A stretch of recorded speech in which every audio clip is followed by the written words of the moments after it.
you'll see why as we get into it today.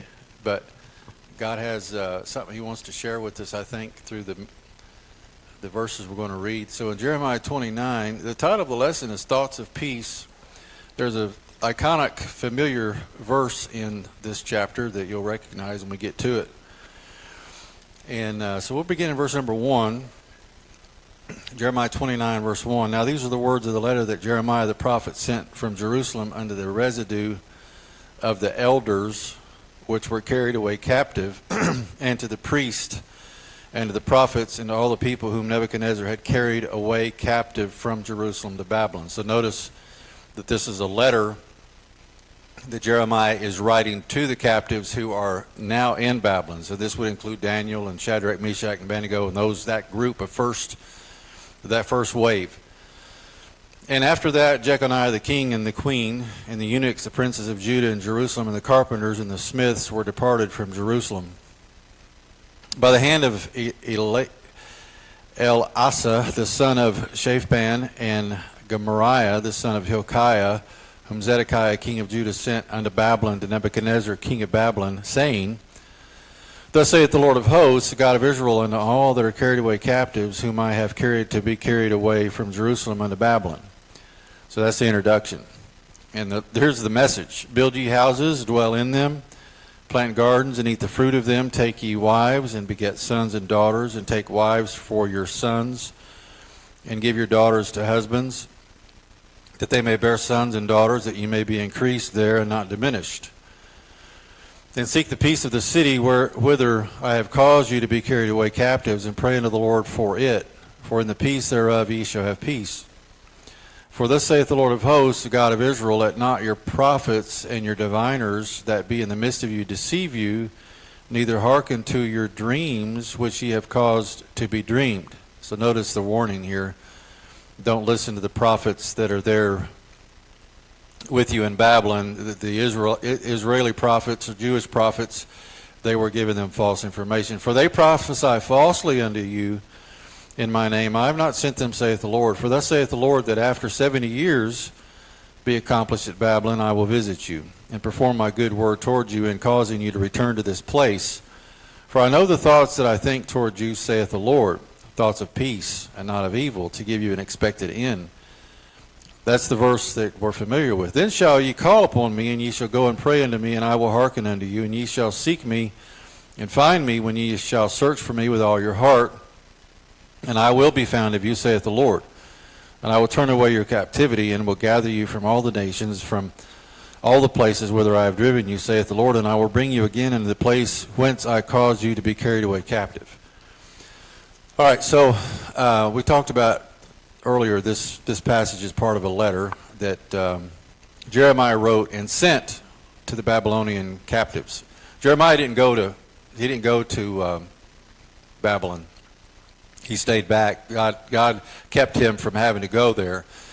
Then he was supposed to stay there and be a blessing to the people of God. God had left the poor of the land to take care of things. That's what Nebuchadnezzar did. And so I want to ask you a question as we look at this passage. One of the reasons for this letter was God was making very clear to those who had been taken away captive that were hearing the prophets that had gone with them. They were false prophets, and they were telling the people that we'll be home soon, that this is not, an extended stay here in Babylon. And so he made it very clear in verse number 10. He said that after 70 years be accomplished at Babylon, I will visit you. So he lets them know it's going to be 70 years. So that's one of the purposes for this lesson. But also, if you look back at verse 6, actually 5 and 6, he said, build houses, dwell in them, plant gardens, eat the fruit, take wives, beget sons and daughters, that you may be increased there and not diminished, and seek the peace of the city wherewith I have caused you to be carried away captives. Okay, so he's more or less telling them, accept your fate, you're in Babylon, you are captives, so settle in, build houses, continue to live life, take wives, have sons and daughters, propagate the nation, even though you're not home, propagate the nation there. and pray for peace. And then, of course, in verse 11, he says, I know the thoughts that I think towards you, saith the Lord. I want to ponder that just for a moment, because the idea here that God is given to them is that I'm thinking of you in terms of peace, not evil. The Israelites obviously were probably looking at this as an evil thing, but God's judgment is never God's fault. It's always the sin of mankind that brings these things upon mankind, and obviously these folks had it coming for years and years and generation after generation. Now, I want to ask a question. If you look at verse number 10, he says that after 70 years be accomplished at Babylon, I will visit you. So we ask the question, why 70 years? Is there a reason that God chose this number? We see numbers throughout the Bible, all throughout the Bible. And there's some numbers that reoccur more often than not. We see the number 40 a lot, 40 years in the wilderness. Moses was 40 years old when he had to flee from Egypt. He spent 40 years in the wilderness tending sheep, and they spent 40 more years, with Israel. So 40 reoccurs a lot, and so the number 70 comes up here in verse number 10. So we ask the question, why 70 years? Is there a reason for this? Well, there is. And I want to go back and do a little bit of investigation. Go to Leviticus chapter 25. And we'll look at some verses here. Leviticus 25. Because God had given a warning to his people before they even entered into the Canaan land. And this was, obviously he's given the, if you go to chapter 23 of Leviticus, he lays out the 7 feasts that they were to observe yearly. And then in chapter 25, he establishes something called the sabbatical year of rest. Not the Sabbath, which was weekly, which every Saturday they were to rest, and there was things they could do, couldn't do, because the Lord God rested on the 7th day when he created heaven and earth. And that's the pattern. But there was an additional Sabbath. There was actually 2 additional Sabbaths that he teaches here for them to observe, and it had to do with the land.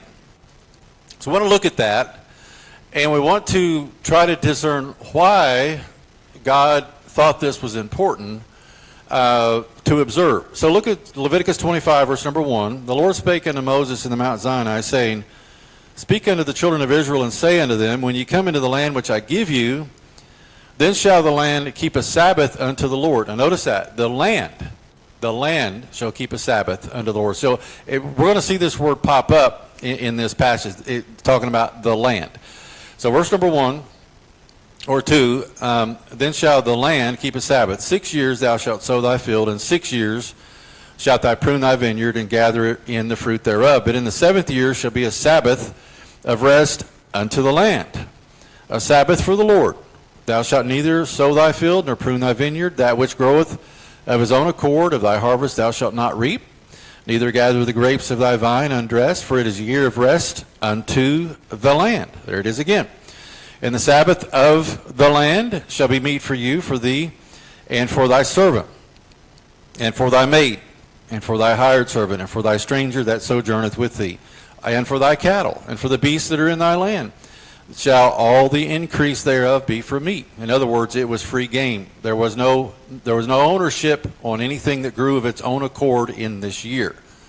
Verse 8, Thou shalt number the 7 Sabbaths of years unto thee, 7 times 7 years, and the space of the 7 Sabbaths of the year shall be unto thee 49 years. So this is an additional Sabbath, which is called the year of Jubilee. Then shalt thou cause the trumpet of the Jubilee to sound on the 10th day of the 7th month, in the day of atonement. Shall ye make the trumpet sound throughout all your land. And ye shall hallow the 5th year, and proclaim liberty throughout all the land unto the inhabitants thereof, and it shall be a jubilee unto you, and ye shall return every man unto his possession, and ye shall return every man unto his family.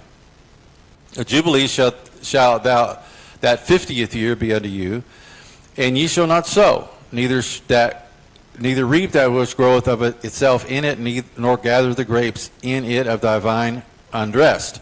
For it is the Jubilee. It shall be holy unto you. Ye shall eat the increase thereof out of the field. In the year of this Jubilee ye shall return every man unto his possession. And if thou sell aught unto thy neighbor, or buyest aught of thy neighbor's hand, ye shall not oppress one another. Now notice that. We're going to come back to that. According to the number of years after the Jubilee thou shalt buy of thy neighbor, and according unto the number of years of the fruits he shall sell unto thee. According to the multitude of years thou shalt increase the price thereof, and according to the fewness of years thou shalt diminish the price of it, for according to the number of the years of the fruits doth he sell unto thee. Ye shall not therefore oppress one another, but thou shalt fear thy God, for I am the Lord your God. Okay, it's an interesting passage here. And if you'll notice in verse 15 and 16, God lays out there the closer you get to the year of Jubilee. So let's say you was 40 years away from the year of Jubilee, and you was in a position where you needed to sell some land to pay some debts or whatever the case is. And so that price would be a lot higher for that land because there would be 40 years left that that person could own it. Versus if, let's say, you had 5 years left to the year of Jubilee, and that person would only own that land for 5 years, so that price would be adjusted down, would not be nearly as valuable. Because in the 50th year, that land is going to revert back to the original owner. Okay? So you notice some things, as I did, as we read through this passage. Jesus, or God, says here in two different occasions, he didn't want his people oppressing his people. And so we're going to look at a little bit more of the reasons for this now. So over roughly 490 years, Israel, they were guilty as a nation of missing the sabbatical rest. Okay, this is something they didn't observe. And who was the ones that originally decided, well, let's not do this year. Let's not observe Jubilee this year. The only thing I can figure is it had to go back to the leadership. It had to go back to those that was basically in charge of letting the people know what the law of Moses said, and these things to bring them to the forefront. So they were led away from observing this, and they probably thought, well, we've been doing this for years and years and years. It's no big deal. God doesn't care. But God was keeping track. Another 7 years clicked off. Boom. Another 7 years. Another Jubilee. All the royal houses, the Solomon's temple, anything of value was being taken away.